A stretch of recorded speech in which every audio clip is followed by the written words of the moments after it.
Glória a Deus. Cumprimento os irmãos com a paz do Senhor. Graças a Deus, amados, por essa oportunidade de estarmos aqui nesta manhã para louvarmos o nome do Senhor. E eu quero convidar a igreja a abrir as suas Bíblias no Evangelho segundo escreveu João. Hoje nós vamos dar continuidade à nossa série de mensagens sobre o Evangelho segundo escreveu João.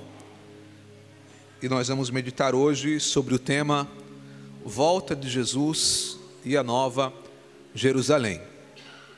A volta de Jesus, que deve ser a maior esperança do cristão, a nossa maior motivação, o nosso alvo principal, o nosso foco principal de nossas vidas é estar preparados, atentos, vigilantes e à espera do dia que Jesus virá nos buscar, sobre a sua volta. Essa deve ser a nossa maior esperança, e é sobre isso que nós iremos falar nesta manhã. João capítulo 14, eu estarei lendo, os irmãos somente acompanhem. Versículo 1 diz assim: Não se turbe o vosso coração, credes em Deus, crede também em mim. Na casa de meu Pai há muitas moradas. Se não fosse assim, eu vou-lo teria dito, pois vou preparar-vos lugar. E se eu for e vos preparar lugar, virei outra vez e vos levarei para mim mesmo, para que onde eu estiver, estejais vós também. Somente até aí, amados. Esses 3 versículos que nós acabamos de ler são versículos extremamente conhecidos no meio dos cristãos e muitas vezes são versículos mal interpretados. E nessa manhã eu quero, com a graça de Deus, meditar com os irmãos acerca do que significa essas promessas que Jesus fez para nós. Em primeiro lugar, qual é o contexto de onde estas palavras foram proferidas?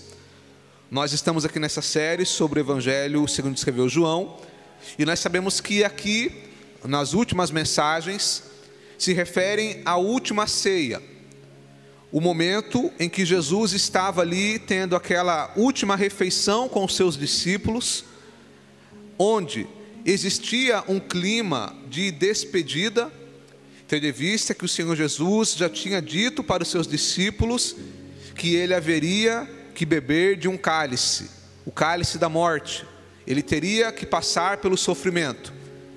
Então o clima aqui era um clima de despedida, onde também o Senhor Jesus passava as últimas instruções para os seus discípulos, e de certa forma um clima de certa tristeza por parte dos discípulos, porque agora o Senhor Jesus, que eles tanto esperaram a sua vida toda, o Messias que eles tanto aguardaram, ele estava dizendo que ele iria ir embora. Então os discípulos agora, eles começam a ficar entristecidos, principalmente porque no versículo anterior, nos textos anteriores, o Senhor Jesus tinha dito para Pedro que ele negaria ao Senhor. Então você imagina que clima dos discípulos que estavam confortáveis, andando com Jesus, caminhando com Jesus, comendo com Jesus, vendo milagres todos os dias, e agora o Senhor Jesus disse: eu vou ser preso, eu vou ser morto, e o líder de vocês aí, que era Pedro, embora não fosse um líder formal, mas era um líder na prática, o líder de vocês vai me negar 3 vezes. Então os discípulos agora estão entristecidos, e o Senhor Jesus, ele começa agora a trazer um conforto para eles, dizendo: não se turbe o vosso coração, credes em Deus, crede também em mim. Aqui nessa frase, credes em Deus, crede também em mim, ele está mais uma vez reforçando a sua divindade, mostrando que ele é Deus. Pois da mesma forma que ele fala, credes em Deus, ele fala, crede em mim. E aí ele continua, na casa de meu pai há muitas moradas.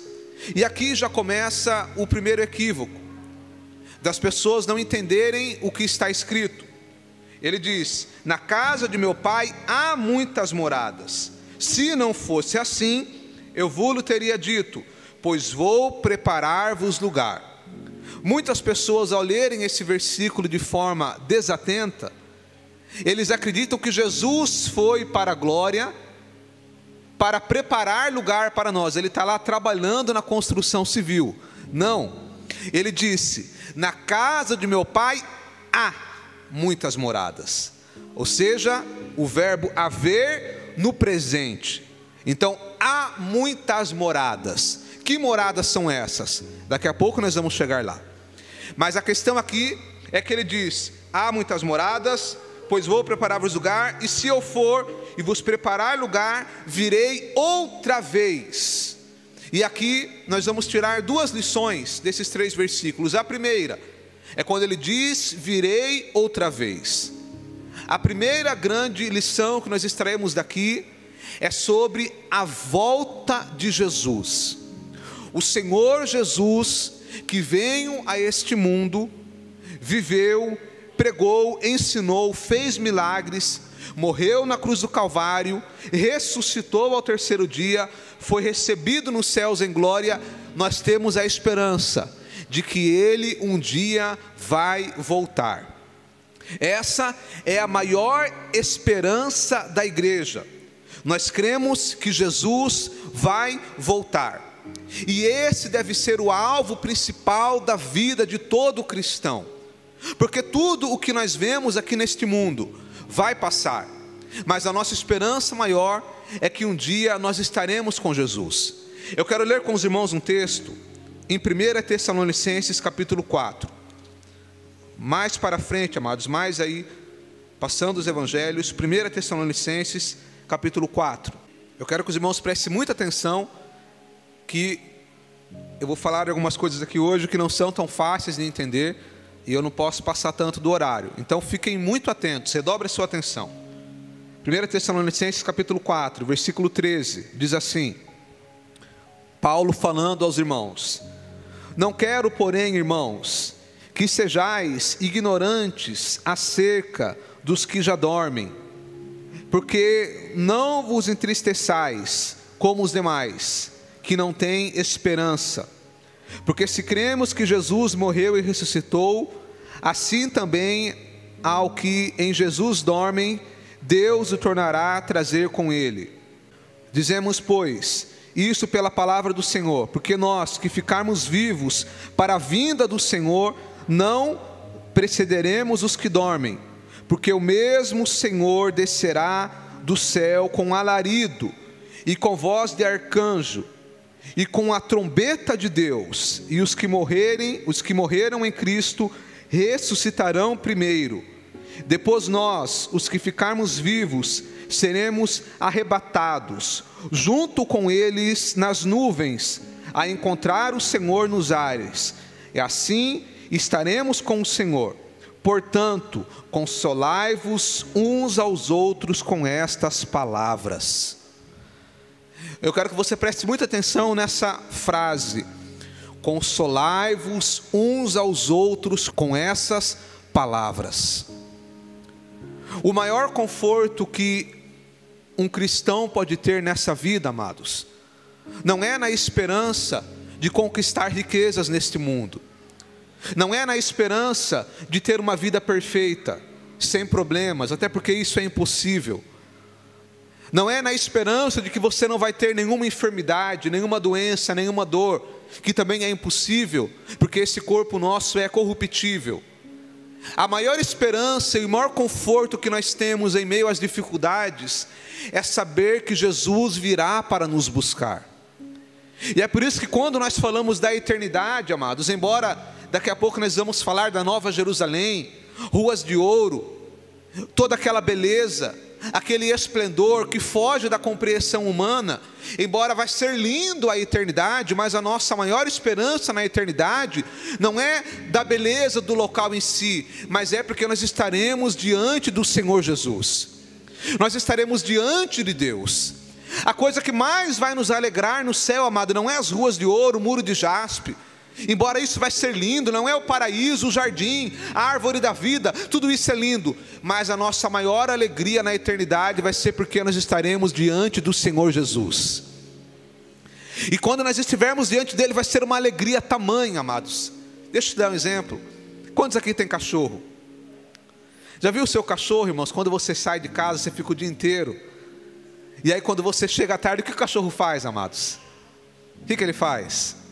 Ele fica feliz, irmão. A gente tem uma lá em casa que ela gosta mais da Eula, a Belinha. O negócio dela é com a Eula. E aí quando a gente chega, irmão, é eu e a Ellen. A Ellen eu falo que é a segunda. E eu tô lá no último lugar no coração da Belinha, sendo que eu compro a ração para ela. Mas tudo bem, vou ter que lidar com isso. Então, irmão, quando a gente chega em casa, a Belinha ela não sabe o que faz. Ela quer morder a Eula, ela quer arranhar a Eula, ela arranha com tudo.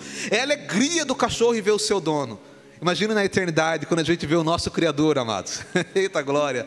Vai ser muito maior que a alegria da Belinha, irmãos. A gente vai virar cambalhota, vai se alegrar do sentimento de estar diante do nosso Deus e ver Ele face a face. Irmãos, eu digo para os irmãos, eu não consigo expressar com palavras como vai ser grande a nossa alegria. Quando nós encontrarmos o Senhor Jesus, o nosso Deus, e estivermos com Ele face a face. Não tem palavras para expressar. Mas eu senti 1% desse sentimento. Uma certa feita, alguns anos atrás, que eu já disse para os irmãos, que eu estava estudando a Bíblia na questão das profecias, do Apocalipse, e eu fiquei 3 meses estudando sobre esse assunto. E quando eu acabei esse período de estudo, eu falei para Deus: Deus, eu estudei, eu aprendi, eu meditei, na teoria, eu entendi tudo, mas eu queria ter uma experiência para sentir como que vai ser essa alegria. E eu orei ao Senhor, amados, e Deus me deu uma experiência, onde eu acordei no meio da noite, eu tive uma visão, aonde eu sentia a minha alma sendo arrebatada, e eu subia devagar, e eu ouvia, amados, uma orquestra celestial tocando.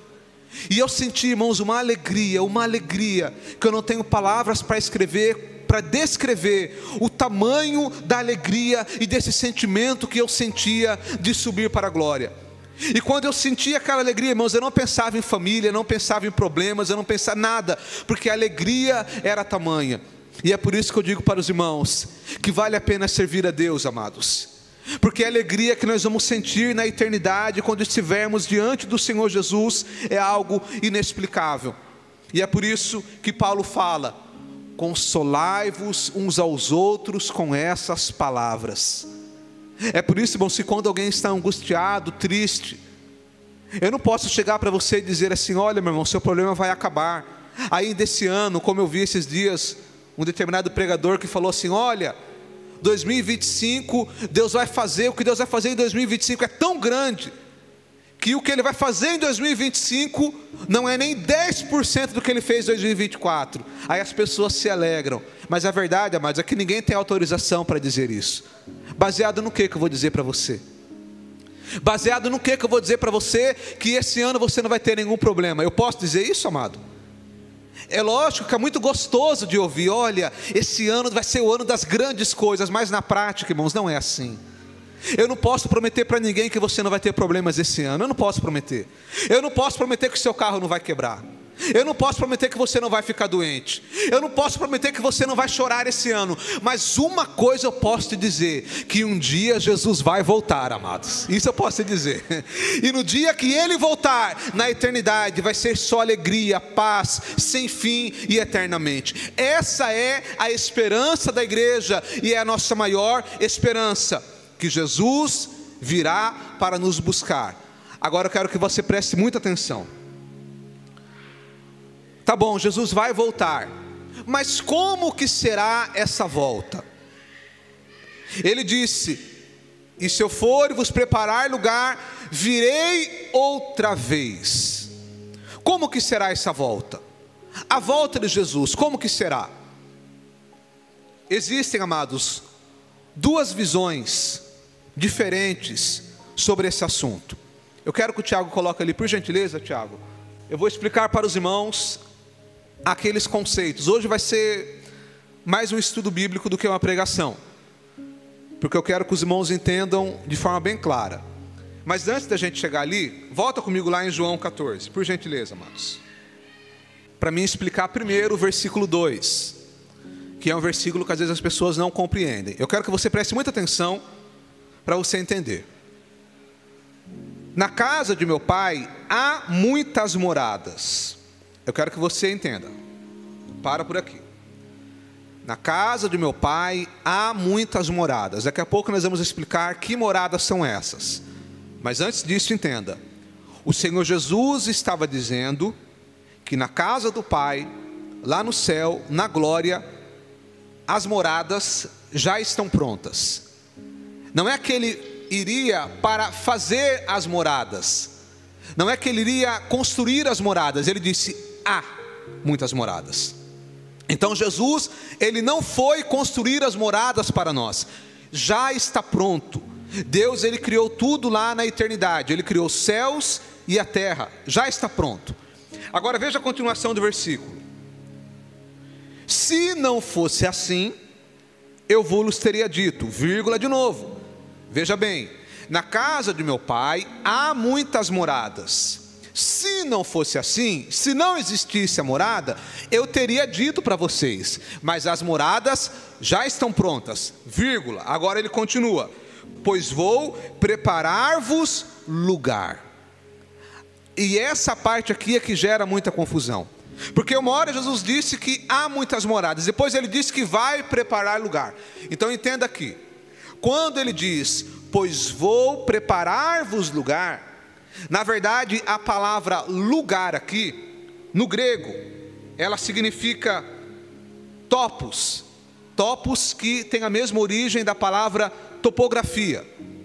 Topos pode significar terreno, ou pode significar oportunidade, acesso, uma forma de chegar até uma determinada localidade.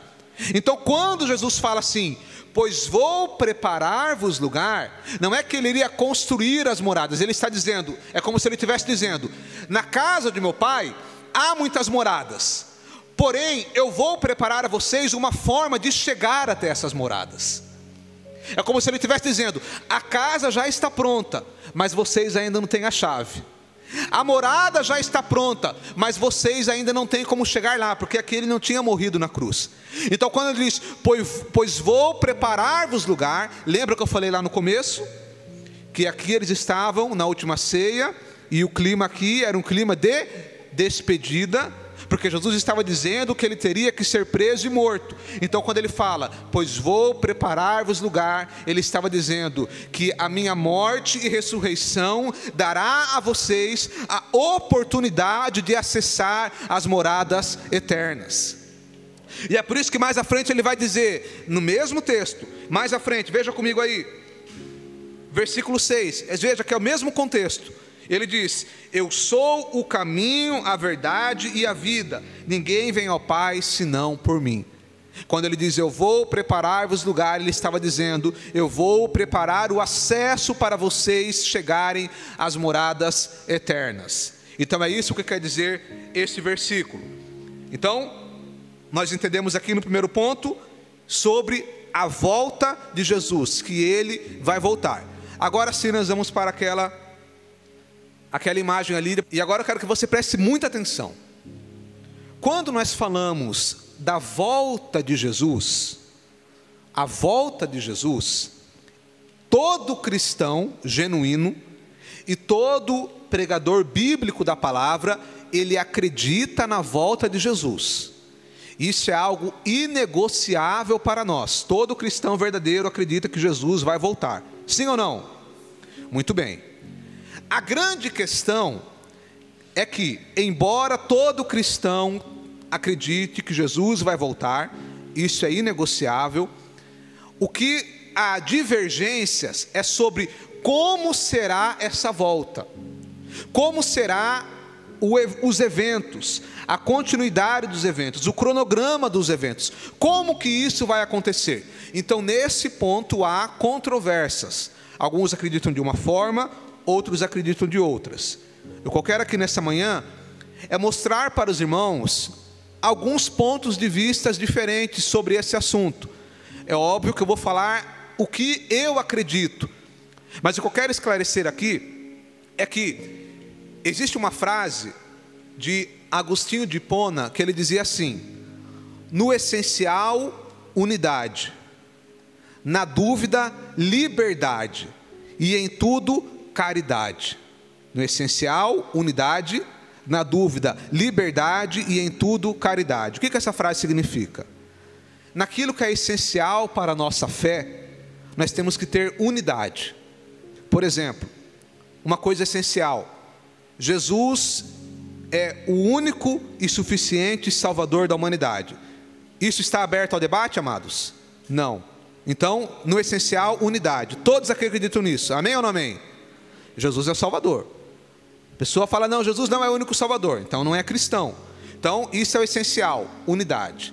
Agora, na dúvida, liberdade. O que é a dúvida?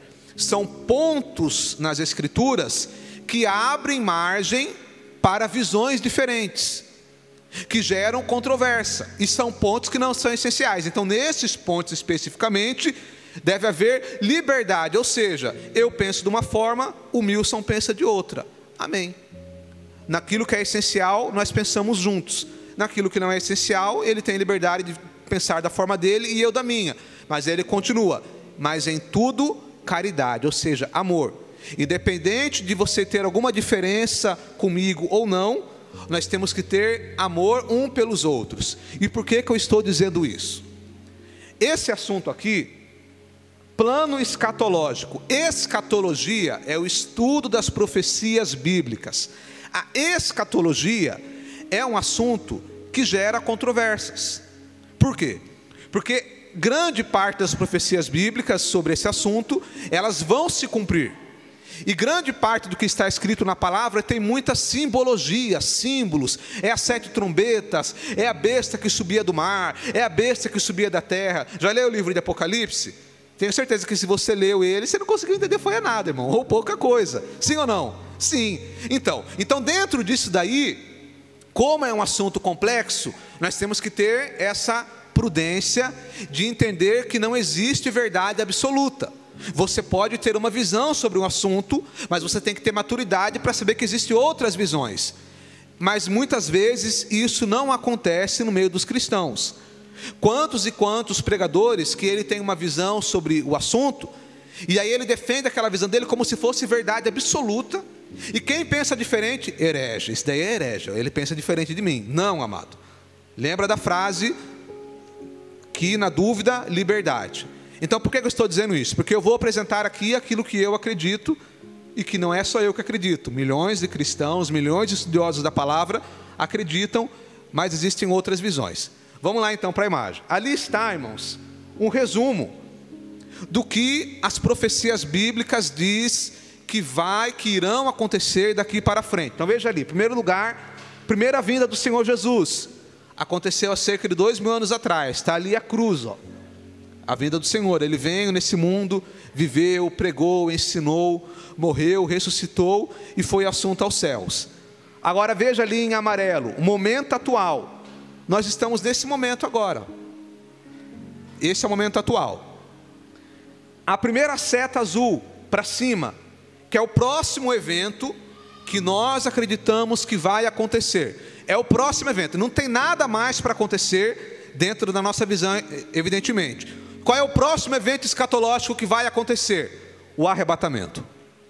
O arrebatamento da igreja, biblicamente falando, diante daquilo que nós acreditamos, que eu acredito particularmente, é o próximo evento que vai acontecer. Após o arrebatamento, irá iniciar-se um período de 7 anos que se chama Grande Tribulação. Esse período chamado Grande Tribulação é um período aonde vai se levantar um homem, que a Bíblia chama de anticristo, ao qual através dele será estabelecido um governo global na terra. e ele vai ser adorado como Cristo, como o Messias, mas ele é o falso Messias. A grande tribulação é um período de 7 anos, é um período de 3 anos e meio da grande tribulação, será uma falsa paz.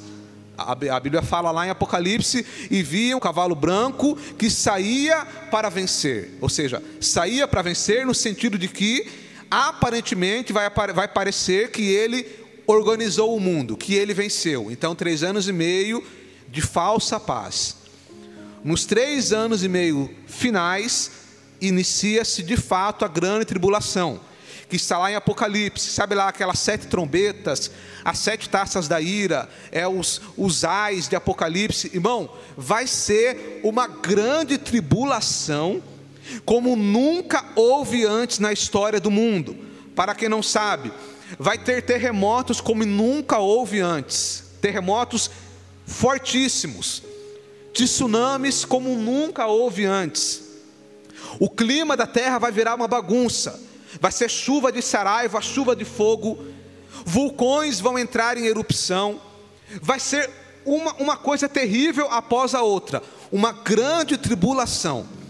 A Bíblia diz que vai ser tão terrível esse período, que os homens vão tentar se esconder em cavernas. Você já viu que os grandes líderes aí do mundo, bilionários, eles constroem bunkers, cavernas, mas a Bíblia vai dizer que nem nessas cavernas eles vão conseguir se proteger da ira de Deus que virá sobre este mundo. Isso não é fantasia, isso que eu estou dizendo não é uma conversa fiada, é uma profecia bíblica, e vai acontecer a grande tribulação.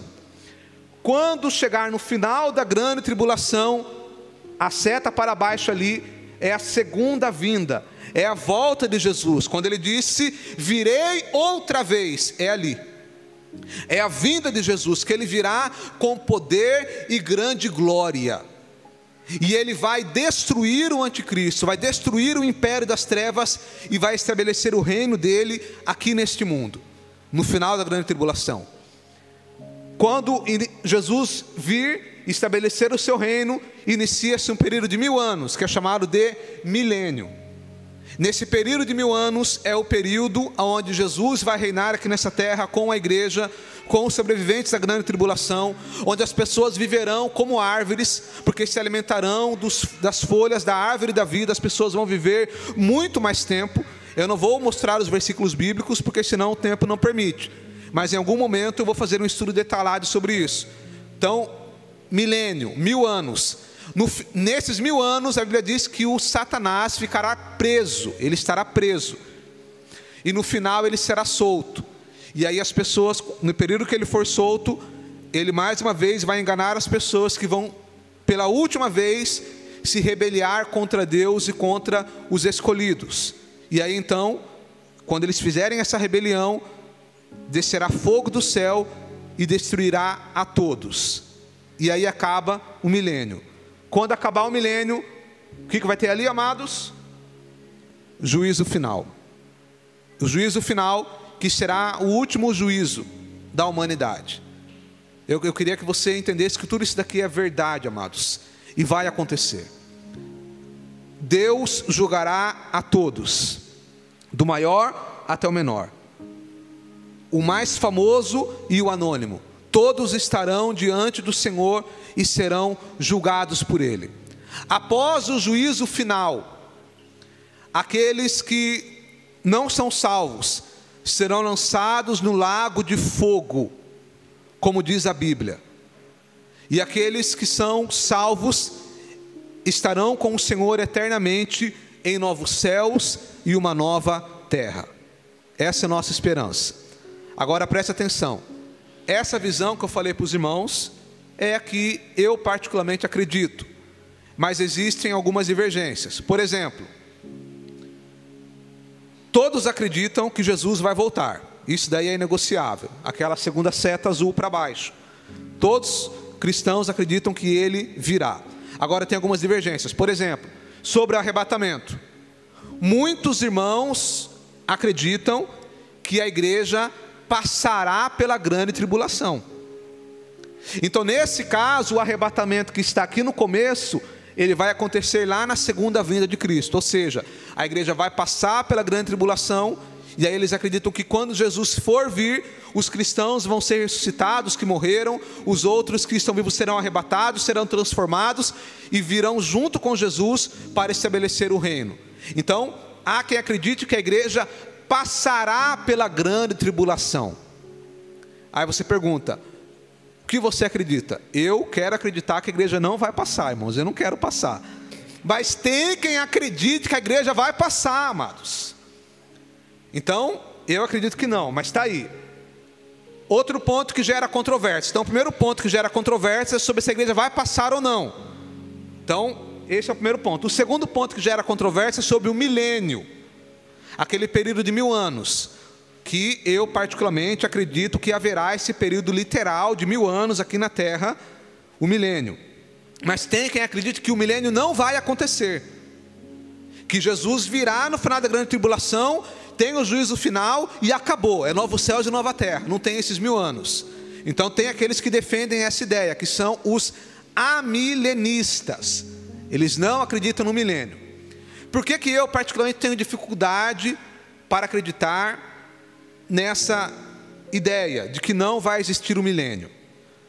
Porque quem defende que não existirá o milênio, automaticamente essa pessoa também tem que defender que Deus não tem nenhum plano específico para Israel. Quem defende que não haverá o milênio literal, ele tem que defender que não há nenhum plano específico de Deus mais para Israel, que a igreja é o Israel de Deus e ponto final. E eu tenho muita dificuldade de acreditar nisso, porque quando eu olho para a palavra, eu vejo que Deus fez para Abraão promessas, e que essas promessas ainda não se cumpriram. Lembra quando nós fizemos a série sobre o Gênesis, que Deus prometeu para Abraão: Abraão, sai peregrinando aí, ó.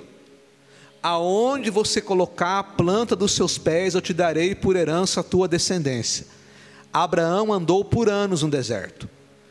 O território que Abraão andou nunca foi de fato de Israel. Então essa profecia, para quem como eu acredita no milênio, ela será cumprida no milênio. Deus vai dar essa terra para Israel e vai cumprir essa profecia nesse período de 1000 anos. Mas quem não acredita no milênio vai dizer: não, não tem nenhum plano específico para Israel. E essa é a minha dificuldade, porque eu vejo que Deus ainda tem algo para realizar com a nação de Israel. Basta observar que é a nação mais odiada da terra. Basta observar como essa nação é perseguida e foi perseguida ao longo da história. Olha para a época de Hitler, do nazismo, a Segunda Guerra Mundial. Então eu acredito que Deus ainda tem um plano específico para Israel. Mas tem quem não acredite assim. E agora vamos lá, o juízo final, que é quando todos serão julgados pelo Senhor. E como eu disse, alguns que não são salvos, muitos serão lançados no lago de fogo, e os salvos estarão no novos céus e uma nova terra.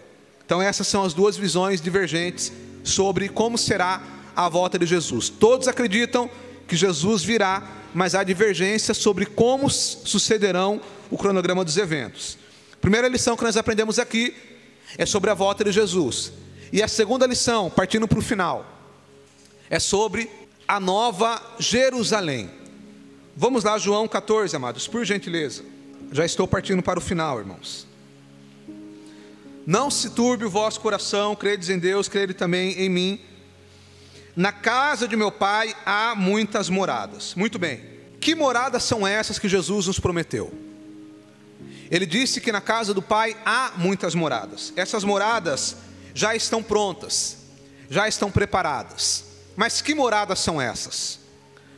Antes de nós respondermos que moradas são essas, eu quero fazer uma pergunta para os irmãos. O que é o céu, amados? Quando a gente fala assim, eu quero ir morar no céu, o que é o céu na ótica dos irmãos? É difícil, tá vendo? Mas a gente fala que quer morar no céu. Mas aí quando alguém pergunta o que é o céu, a gente não sabe o que falar. Então hoje você vai aprender o que é o céu, amados. Oh glória! Você vai sair daqui hoje, quando alguém perguntar o que é o céu, você vai ter uma resposta na ponta da língua. Eu vou falar daqui a pouco. Mas antes de falar o que é o céu, eu vou explicar algumas coisas. Primeiro, quando a gente fala de céu, nós temos que entender que existem 3 céus. O primeiro céu é o céu atmosférico, atmosfera.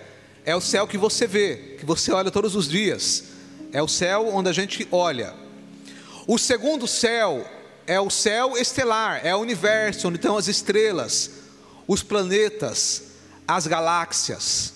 Esse é o segundo céu. E o terceiro céu é o céu inacessível para os homens. É onde está o trono de Deus. Aonde que é esse lugar, esse céu? Não sei, não me pergunte, não sei onde que é. Alguns vão dizer que o céu é para cima, mas é meio difícil de pensar assim, porque para cima da onde? Sendo que o nosso planeta é redondo. A Milena entendeu essa daqui, né, Milena? Para cima da onde?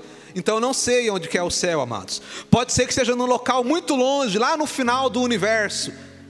Porque a única, detalhe, alguém vai dizer assim, o universo é infinito ou finito?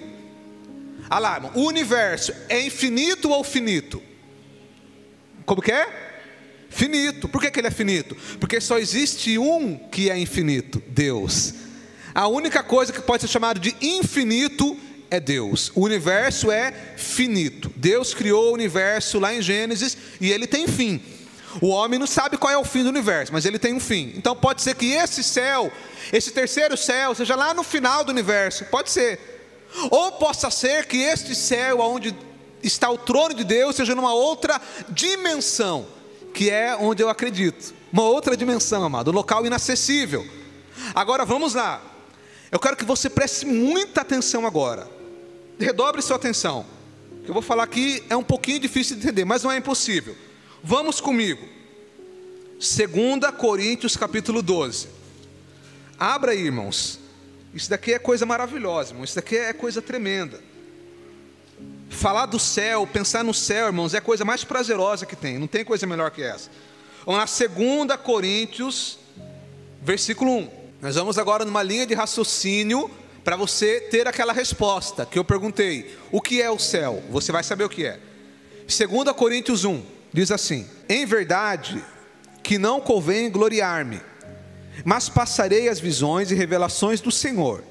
Conheço um homem em Cristo, que há 14 anos, se no corpo não sei, se fora do corpo não sei, Deus o sabe, foi arrebatado até o terceiro céu. Calma aí. Primeiro, quando Paulo fala assim, conheço um homem, na verdade esse homem era ele mesmo, tá? É que ele não estava querendo se gloriar, mas era ele mesmo, esse homem aqui. Que aí ele diz, se foi no corpo eu não sei. Ele não sabe se esse homem foi arrebatado fisicamente ou só a alma, o espírito, ele não sabe. Esse homem subiu até o terceiro céu. Então veja que o terceiro céu não é uma invenção nossa, está na Bíblia. Agora vamos continuar. Versículo 3. E sei que o tal homem, se no corpo, se fora do corpo, não sei, Deus o sabe, foi arrebatado ao paraíso e ouviu palavras inefáveis, de que ao homem não é lícito falar. Preste muita atenção. Paulo vai dizer que esse homem, que era ele mesmo, subiu até o terceiro céu, e que lá ele viu coisas inefáveis, que ao homem não é lícito falar. Ele fala, eu não posso falar. Mas por que ele não pode falar?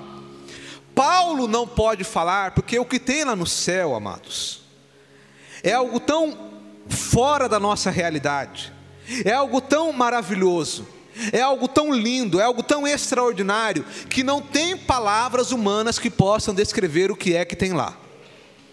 A Bíblia vai dizer, aquilo que o olho não viu, o ouvido não ouviu, nem subiu ao coração do homem, é o que Deus preparou para aqueles que o amam. O que tem lá é algo inimaginável. Agora preste muita atenção, que Paulo vai dizer no versículo 4, foi arrebatado ao paraíso. Ele foi arrebatado ao?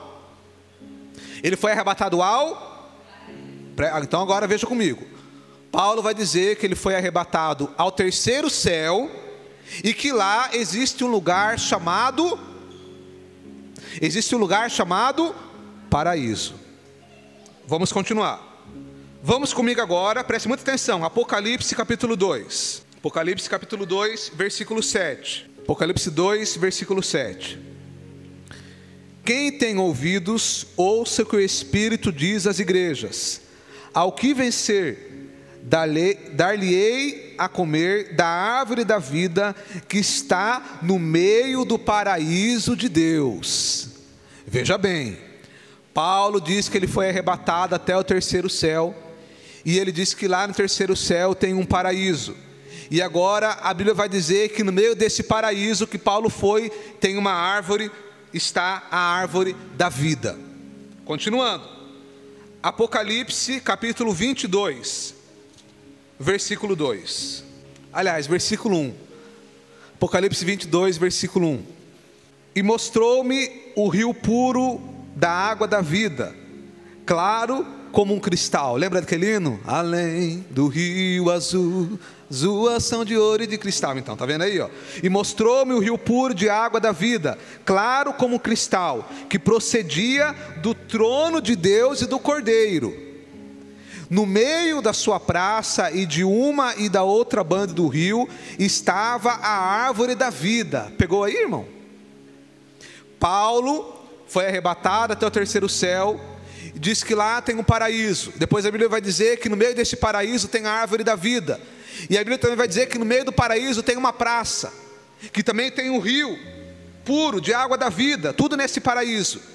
E que no meio da praça e de uma e de outra banda do rio estava a árvore da vida. Aliás, o versículo 22, que procedia do trono de Deus e do Cordeiro. Ou seja, lá nesse paraíso também está o trono de Deus e do Cordeiro. Agora o versículo de número 2. No meio da sua praça e de uma e outra banda do rio estava a árvore da vida, que produz 12 frutos, dando o seu fruto de mês em mês, e as folhas da árvore são para a saúde das nações. Então a Bíblia vai dizer que Paulo subiu ao terceiro céu, lá tem um paraíso, e nesse paraíso tem uma praça, tem um jardim, tem um rio, tem a árvore da vida, e é onde está o trono de Deus. Então, respondendo à pergunta inicial, o que é o céu? O céu é uma cidade. O que é o céu? O céu é uma cidade. Quando eu falo eu vou morar no céu, você está dizendo eu irei ir morar em uma cidade. Mas essa cidade não é uma cidade qualquer, porque é uma cidade que não foi feita por mãos humanas, foi feita pelo próprio Deus. E eu vou te mostrar na Bíblia o que eu estou dizendo. Filipenses capítulo 3, versículo 20 diz assim: mas a nossa cidade está nos céus, de onde também esperamos o Salvador e o Senhor Jesus Cristo. Quando falamos de céu, estamos falando de uma cidade. É a cidade de Deus, a Nova Jerusalém. Cidade essa que é gigantesca. A Bíblia vai dizer até as medidas dessa cidade. Ela tem cerca de 2.300 quilômetros de largura e 2.300 quilômetros de comprimento e 2.300 quilômetros também de altura. Ela é quadrada. Só para você ter uma base, daqui até a Bahia quantos quilômetros, irmãos? Daqui até Salvador cerca de 2.000 quilômetros. É mais ou menos umas 30 horas de viagem, não é, irmão Valdeci? Daqui até a Bahia. Então, Nova Jerusalém é ainda um pouquinho maior que isso. É gigantesca. Não tem nenhuma cidade na terra que chegue perto disso, amados. Depois você procura lá na internet, no Google, foto da Nova Jerusalém. Você vai ver o tamanho dela. Ela ocupa quase que uma parte inteira do Brasil. É uma cidade gigantesca. Seus muros, 65 metros de altura. Nessa cidade tem um jardim, como diz a Bíblia, tem o paraíso, tem o rio, tem a árvore da vida, e também tem um monte nessa cidade, que é o Monte Sião, é onde está o trono de Deus. E agora falando aqui, quando Jesus promete que Ele viria para nos buscar, e na casa de meu Pai há muitas moradas, nós já aprendemos que o céu é uma cidade, é a cidade de Deus. E para finalizar, vamos comigo, Apocalipse, capítulo 21. O que é o céu, amados?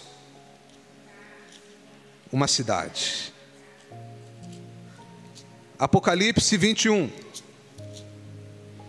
Preste muita atenção.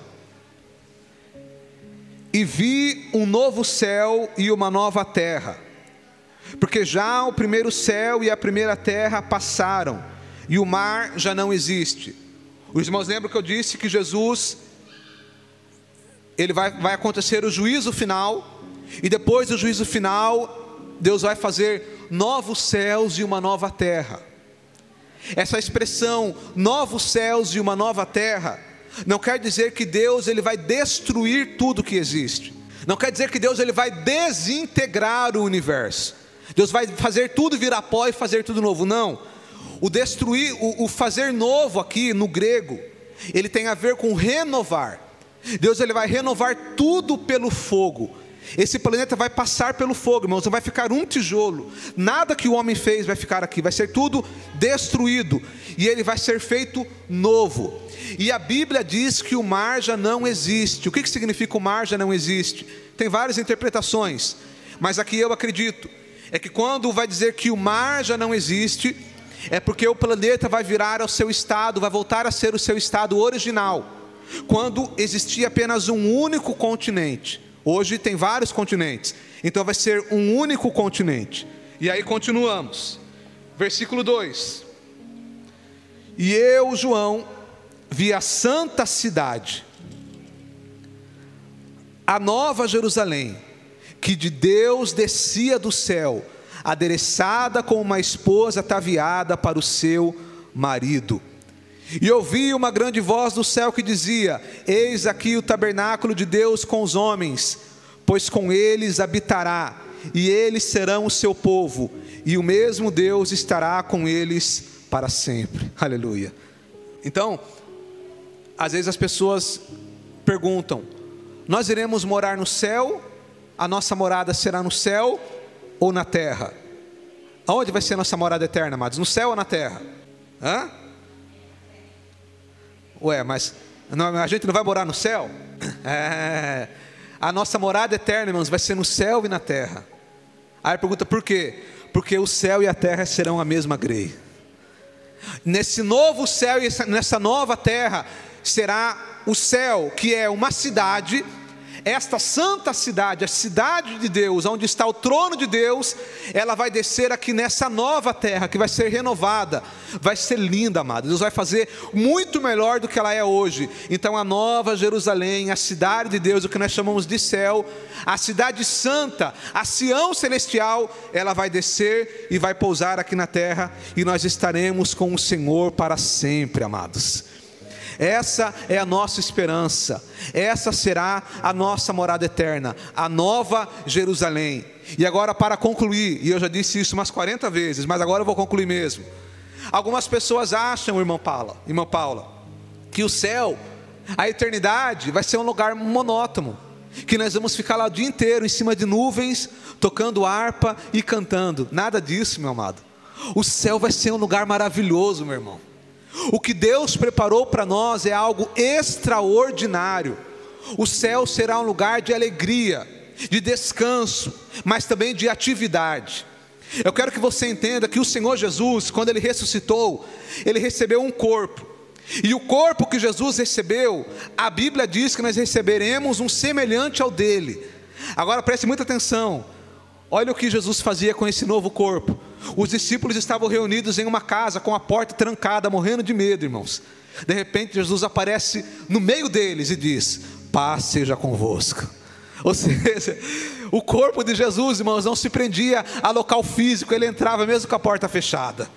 Não está bom? Eu vou te explicar mais. A Bíblia diz que Jesus, depois que ele ressuscitou, ele ficou com seus discípulos e ele foi flutuando, irmãos, subindo aos céus. Eu acredito, irmãos, eu acredito, e aqui é eu, digo eu, não o Senhor, como dizia Paulo, que no céu nós iremos voar, mas eu acredito nisso, irmãos. Eu acredito que as leis da física não vão nos prender, sério mesmo, eu acredito nisso, amados, que nós não iremos nos prender. Esse nosso novo corpo, a nossa inteligência será muito maior, a nossa capacidade intelectual de coisas que nós poderemos fazer será muito maior. Eu acredito que nós não iremos nos limitar a ficar presos aqui nessa terra. Todo o universo será livre para nós, mas eu acredito nisso, que nós iremos desfrutar, irmãos, do bom e do melhor que Deus preparou. Ele disse: ao que vencer, eu darei para comer da árvore da vida. Ao que vencer, eu darei para comer do maná escondido. Irmão, lá no céu nós vamos comer, meu irmão. Eita glória. Tem coisa mais prazerosa que essa? Eu acredito nisso, irmão. Eu acredito que vai ser um lugar maravilhoso. E tem muitas coisas que a minha mente não pode alcançar, mas Deus preparou para nós. Essa ideia de que o céu vai ser um local monótono está errado.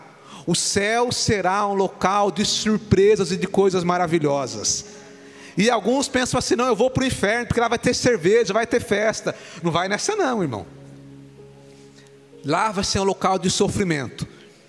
Mas a eternidade que Deus preparou para nós será de glória, alegria. Vai ter louvor, vai ter adoração, vai ter festa, vai ter atividades, vai ter coisas inimagináveis para nós.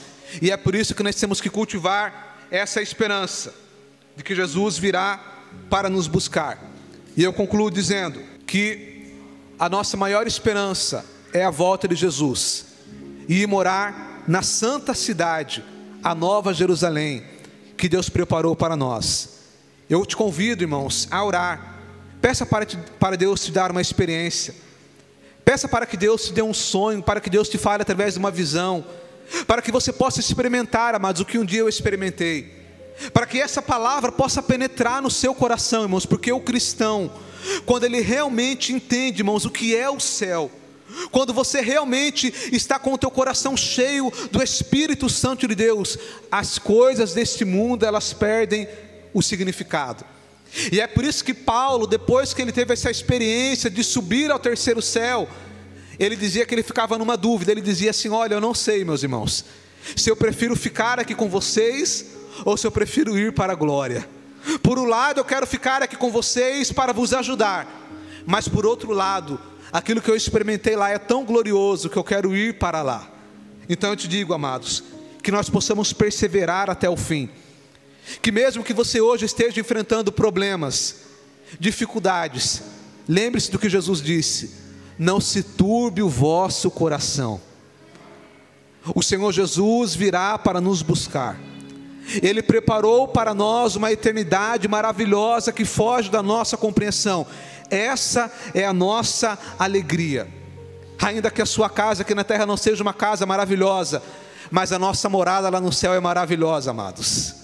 Ainda que a sua vida hoje aqui não seja perfeita, e não é, a de ninguém é, mas lá na eternidade será alegria, gozo e paz para sempre. E é por isso que nós temos que perseverar até o fim. Amém, amados? Soberano Deus, Pai do nosso Senhor e Salvador Jesus Cristo, te damos graças, Senhor, por esta palavra. Te damos graças porque o Senhor trouxe para nós essa palavra de conforto, de ânimo, dizendo: não se turbe o vosso coração. Pai querido, que no nome de Jesus nós possamos cultivar essa esperança em nossos corações, que essa esperança seja o nosso maior conforto, a nossa maior alegria, de saber que o Senhor virá para nos buscar, e que nós estaremos com Jesus para sempre, na cidade celestial, na Nova Jerusalém, na cidade de Deus. Que nós possamos permanecer firmes, ó Pai, que essa palavra possa penetrar no coração da sua igreja, que toda ansiedade pelas coisas da terra, que toda angústia, que toda preocupação, ela caia por terra, Senhor, e que nós possamos cultivar essa esperança, de saber que nossa morada não é aqui, e que a nossa cidade é a Nova Jerusalém, que o Senhor preparou para nós. Esse é o nosso pedido, Pai, em nome de Jesus, amém.